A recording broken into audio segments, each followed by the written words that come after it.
because without blood flow and those inflammatory markers that are carried via your vessels, arthritis would not occur. The issue with what we experience in our bodies is that most joints are avascular, meaning that there's no direct blood supply to the cartilage. Which, if you think about it, if you cut yourself, you bruise yourself, your body heals it because there's natural blood flow there. But because there's no direct blood supply, your body is not able to truly heal itself when it comes to the cartilage.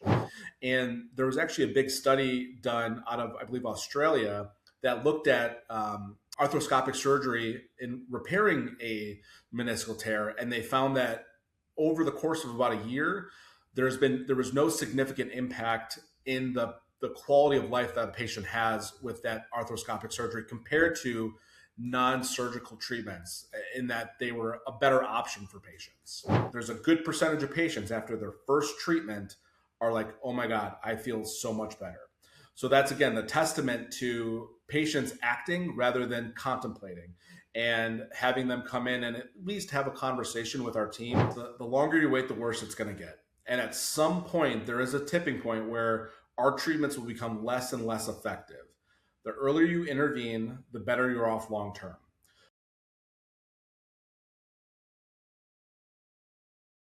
Most patients assume summer gives their joints a break compared to winter. What do you actually see in the clinic when warm months roll around? Does the pain really go away? Well, generally what we kind of see is an uptick in patient utilization in our services, in the sense of people are out and about, they're putting, more wear and tear on those joints. So those issues that they're experiencing tend to be more prevalent. So we definitely see a lot of patients come through our doors in the summer months because just everyone wants to be active, whether it's, golfing or hanging out with grandkids, traveling, and they don't want to deal with that pain. So they come see us. Now, heat is known to expand blood vessels and increase blood flow. Mm-hmm. For a patient who already has inflamed joints, what does this actually mean for how they'll feel on a hot, humid day? Yeah, great question.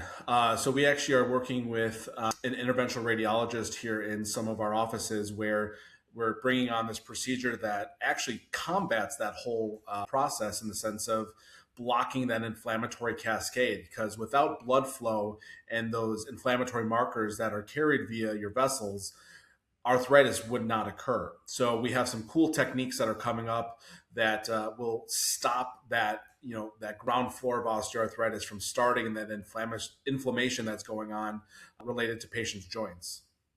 Can you talk to me a little bit about the psychological reasons behind summer flare-ups, as sort of like something that people could maybe know about as well, beyond the physiological?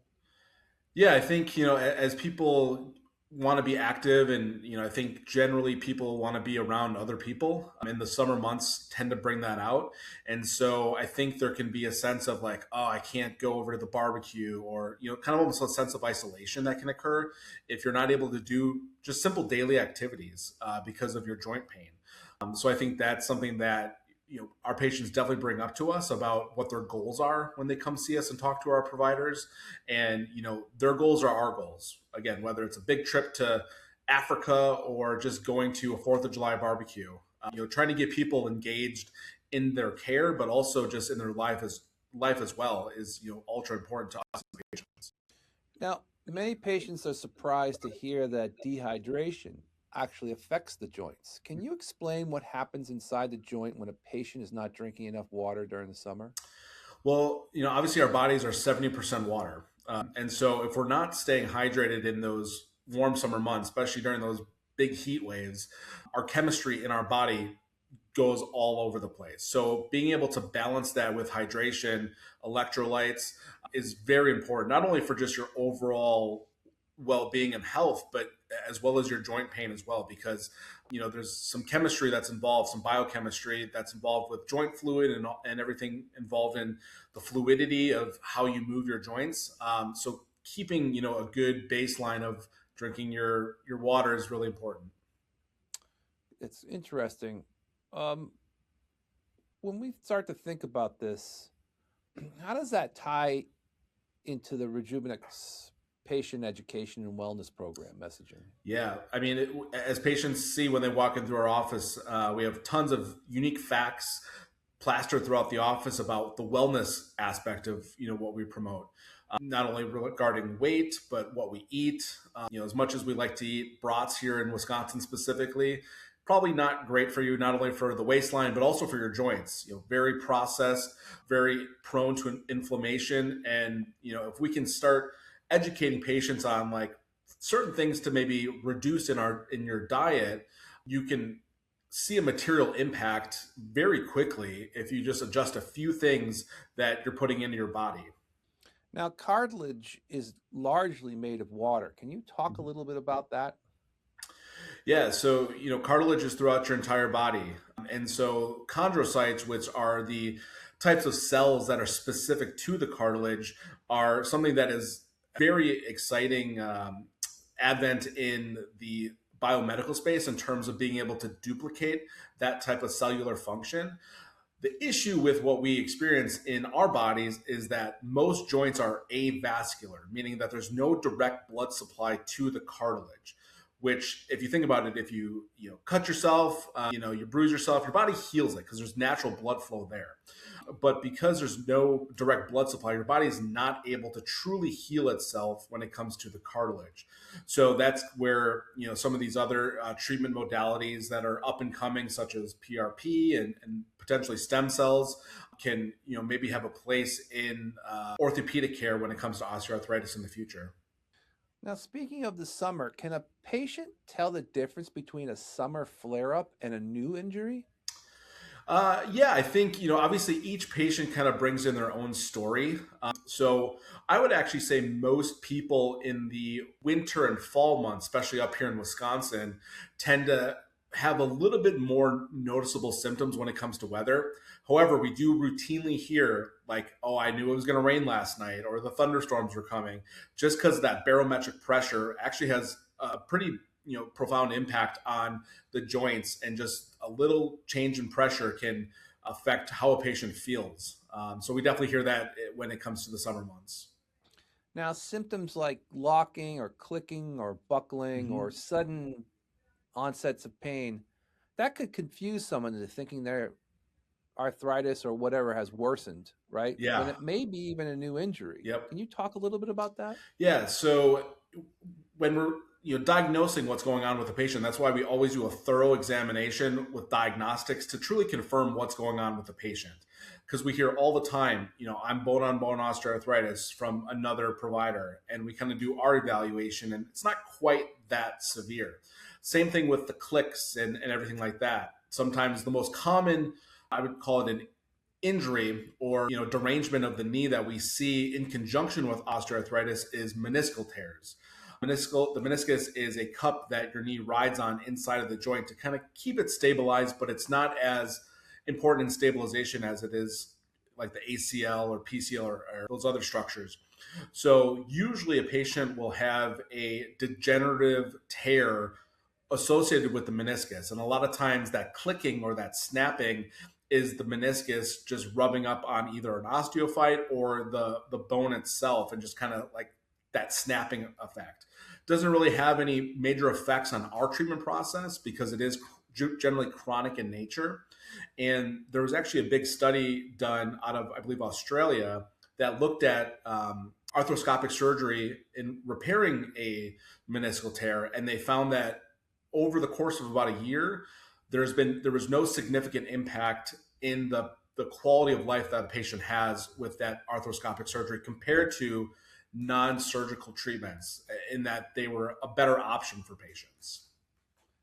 Interesting.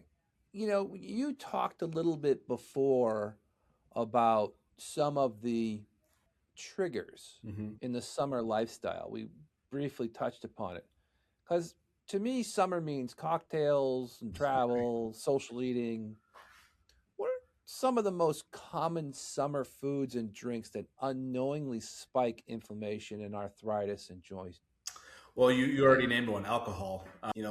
Whether it's beer or wine or cocktail, alcohol in general is viewed as a very negative thing for the body, and can especially have pretty profound, effects on your joints when it comes to the next day or even the next week to recover, because it takes time for your body to clear that. So that's a very common, substance that we kind of talk to our patients about. Like, hey, let's kind of take it easy, because you'll if you cut that out of your lifestyle and your diet, you would materially feel generally better. So that's one. Another one is kind of like those hot dogs and the brats and the Polish sausages. Anything that's kind of like pre-packaged, generally not great for the body, and inflammation comes with a lot of inflammatory, cascades associated with eating those. And then kind of like the pre-packaged potato salads and all that stuff that have a lot of preservatives in it. So, obviously in summertime, we try to promote fruits and fresh vegetables that are in season. Watermelon is actually a great anti-inflammatory food to eat. Zucchini, asparagus, Brussels sprouts, all of those are great in terms of allowing patients to indulge in the fruits of summer, if you will, but not have kind of the residual effect of joint pain. Now, a lot of patients feel better in the summer when they suddenly, let's say, jump back into physical activity, Mm-hmm. whether it's yard work or hiking or sports. What does that overdoing it pattern look like? And Yeah. what damage can cause to the joints because of this overworking? Yeah, so that's actually a very common story that we hear with our patients, whether it's regarding our treatments or them coming back in the summertime and they finished up a treatment maybe last year. Is, they go out and start training for a marathon, or go to a state fair. They just kind of exert themselves more than what their daily limit is. So what we always kind of tell our patients is, if you have like a big event coming up, whether it's travel or whatever it may be, come and see us. We can kind of get you tuned up to tackle those things that are beyond what your normal physical exertion level is. Another way that we kind of approach it is like, okay, this is where your starting point is at now when it comes to your physical abilities. Here are some steps to enhance your physical capacity when it comes to your joint pain, and being able to have this reserve in place so that when you are maybe overdoing it, you're not as impacted the next couple days when it comes to joint pain.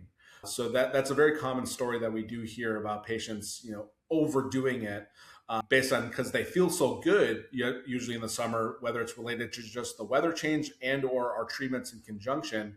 But we always kind of say like, hey, you don't usually do this on your daily basis, so let's ease into it so you can build up a tolerance.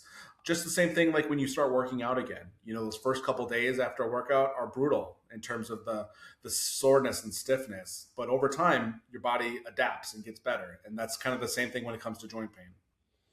Yeah, speaking of which, what about patients who travel, like long flights and road trips, sitting for hours? I Mm-hmm. mean, that's going to be part of this. What does that do to their joints? And what should a patient be doing to protect themselves, let's say on the road or on a flight?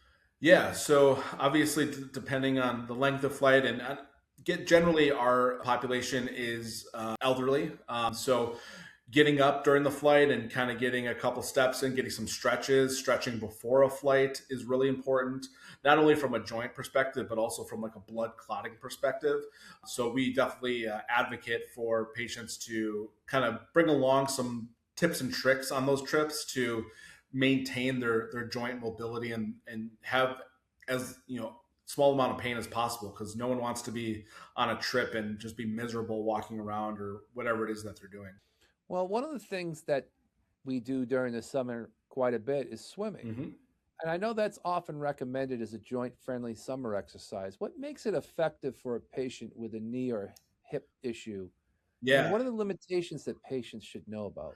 Yeah, so we would almost say that swimming is kind of the pinnacle of not only an aerobic or cardiovascular workout in terms of the positive effects, but also maintaining your joint fluidity, and also having low impact on your joint in terms of stresses.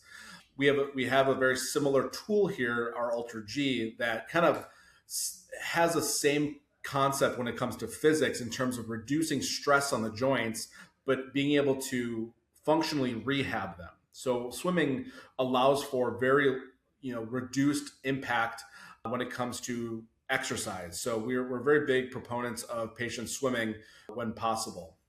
So, really, that's a great low impact alternative Hmm. to maybe usual routines Yeah. that they can switch up on. Yep. Yeah. Okay. So whether it be biking is another great one, low impact. Running, we see lots of patients that were either ex-runners or towards the end of their career in running. Great cardiovascular workout, but really stressful on the joints. So there's some modifying activities that can still produce the same cardiovascular results, whether it be an elliptical machine or a stairmaster, a rower, that are all low impact when it comes to joint stress, but also still obtaining that good heart rate level, and getting some good workouts in. Well, let's talk about some summer specific treatment and recovery strategies because summer is here. It's just sort of now blossoming, is the Yep. best way I could put it. Is summer actually a good time for patients to start a joint treatment program? But what Yeah. does the warmer weather play as a role in Yeah. how our body responds to something like Visco 6 or any of the other solutions that you provide? Yeah, I would say that patients that would start treatment, let's call it maybe a month ago or within the next month, generally get very long lasting results compared to maybe patients starting in the winter months or the latter part of fall. On average, 6 months to 2 years is kind of what our average treatment like relief looks like. Obviously, every patient's different. Some go longer, some go shorter, but that's kind of where the average lies. And by patients being out and being active to a point of not stressing their bodies out, we always say you got to keep moving. Even if your joints do hurt, movement is better than being stagnant on a couch. So generally patients are feeling pretty good in the winter, not only from a psychological standpoint. Generally warmer weather makes people happy, but if your body's feeling good, it just kind of carries you into a good state of mind, and hopefully doing good things that, like, hey, I want to keep feeling like this, whether it's walking once a day or playing golf 2-3 times a week, keeping on doing those things that make you happy, but also in return have a good effect on your body. So being able to, reduce any blowback when it comes to joint pain is definitely recommended in terms of starting anytime a patient has issues, but especially kind of in this time period. It's interesting you would bring that up because now, for those people who have been pushing through the pain all year and finally summer is here, what would you say is a single best first step they can take right now that they've kind of finally said, okay, I'm ready? Yeah. Call us. We'll get you in as soon as we can, usually within a week. We tell this to our patients that have completed treatment and are doing well, frankly. But don't let the pain get so bad that you're almost to the point of being debilitated. When that pain starts to affect your daily life, that is when you need to call someone like us so we can intervene and hopefully slow down any further progression of that joint pain or that osteoarthritis or that inflammation. Because if you let it go too far, our tools, albeit can be effective, but sometimes not as effective. So essentially, the sooner you treat something, the better you're off long term. Great. Now, one of the questions that I would also have is what's the consultation strategy for a person like that who may be tired or frustrated and now knows they have a window to act? Mm-hmm. What should you I guess give them as advice on sort of the, let's just call it, the landscape of their healing time? Yeah. So obviously, when patients first step into any one of our offices, they I think materially recognize that, hey, this place is different. Osteoarthritis is all we do. So we are the experts and leaders in this field. And so as they speak with one of our providers, they kind of recognize, like, hey, these people really care about how I feel and are really trying to put forth a care plan that really are tailored to my needs. And so we have patients all the time coming in using canes, walkers, whatever it may be, almost on the verge of tears, crying because they're in so much pain. And there's a good percentage of patients after their first treatment are like, oh my God, I feel so much better. So that's, again, the testament to patients acting rather than contemplating, and having them come in and at least have a conversation with our team. And so we can learn about you and kind of discuss if this is a good option. And most patients are a good candidate for this treatment. So let's sort of follow that through. So now a patient wants to stay active outdoors now this summer, but Mhm. they're afraid because they're thinking about it's just going to make my knee pain worse. Let's take that for an example. Yep. What is a practical, realistic guidance for that patient who's thinking about this and what they should do and what they could avoid? Yeah. So, I mean, we always say, no strenuous activity for about 24 hours after your first treatment. A vast majority of our patients respond extremely well to their first treatment, especially ones that have never had any sort of injections in their joints. And so that's generally what our guidance is kind of take it easy because going back to what we talked about earlier, sometimes patients are feeling so good that they go out and do something that they haven't done in a couple of years. And then we see them the following week and they're like, oh, I'm hurting again, but I felt really good.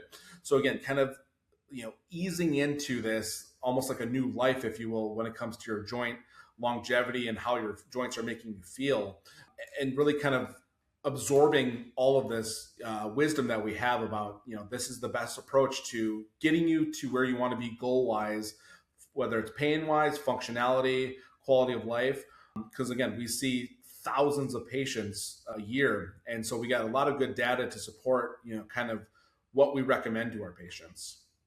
So let's talk about that because patients often, let's just say, have a reasonably addressable excuse. Mm-hmm. Maybe they're telling themselves to deal with it after summer or after the holidays or after the kids go back Yeah. to school. What do you want them to understand about waiting?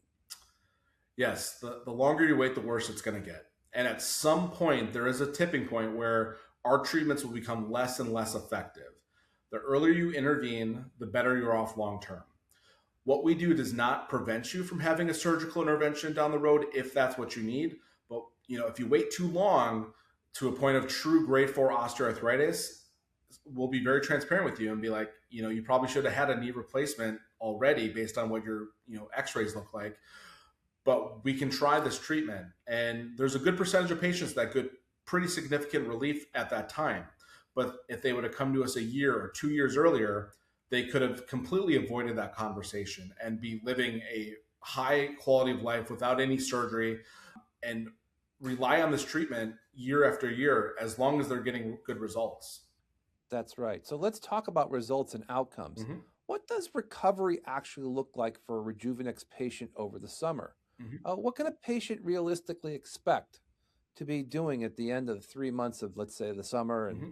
the treatment that maybe they couldn't do before, but now it's time? Yeah.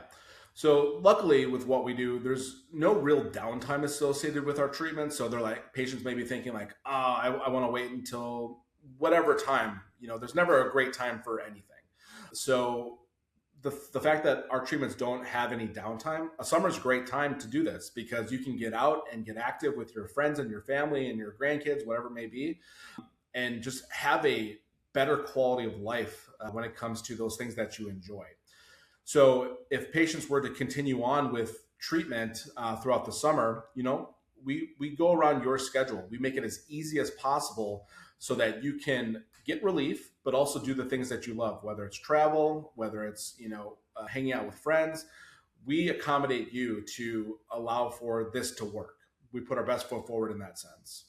Okay, I'm going to ask a tough question Sure. now. Probably the hardest one I've asked so far. Is pickleball safe for someone with knee arthritis?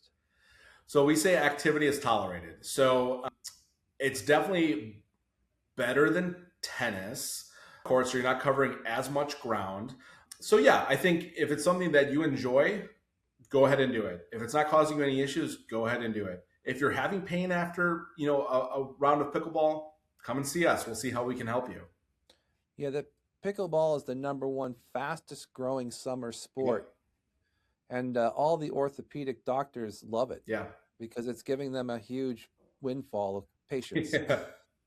So it's interesting. And I guess perhaps, especially for the over 50 demographic, what would you recommend before maybe they get started with their next pickleball if they're having challenges?